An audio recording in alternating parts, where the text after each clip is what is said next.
nga buntag no, nako diri karon sa may Barangay Binay, sa may Intik pa man na diri. Unya nay nag-ingon diri sa kuha nga kailaw diri sa kuha kay si Tim Butakaw daw ko. Sa Tatmos. Ikaw law. RG Gubal no? Oh, si RG Gubal ni ha. Ato gyapon ni follow ni kay siyempre amigo na to ni. Ha? Open na ba imong kan? Okay lang imong profile. Wala nakalak. Wala. Oh. Ulit tao pa ka. Ulit tao pa ni og nangita po ning mga dalaga. Oh, tanawa gud. Gwapong tao gyapon ni. Layo ra kay sa kunaong. Siyempre ako si bidaon magugnaong kani si RG Gubal. Gwapong tao ni ha.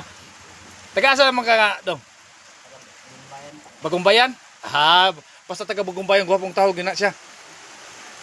Masig na kay isa tao dito imong mga parinti pagkuan. Ay, atang na isa paano mga Francisco Soroas. Francisco Soroas? Mga parinti nimo. Francisco yung mga apelyido. Pero Gubal imong dala. Bugoy-bugoy na mataan eh. So, darwa.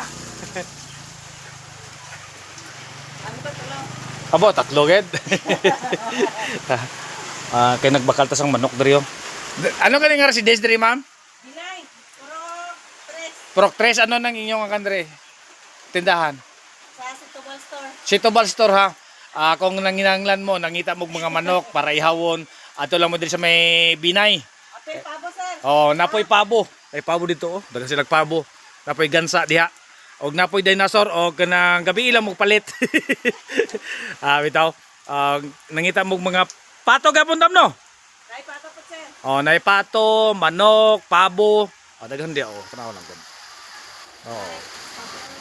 Oh, ha? Muna nga og nanginahanglan mo mga pangsudan, nya panghatag sa mga amigo. Ato lang mo diri sa may Sitobal Store. Doon sa kanha sa kaning crossing Patuail. Okay, ang dalan dia pato ba nagmagpit tapos dito sa patog kuan na siya kaning Bagumbayan. So diha sa unahan motong Patuail. So manok oh. Yo no. Barato lang manok diri.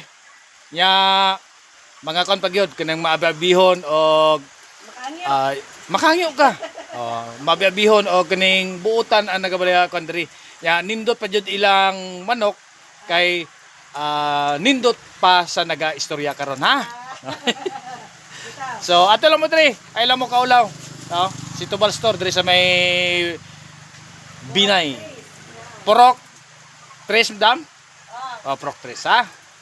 Sir, 590, 550 lang. Okay.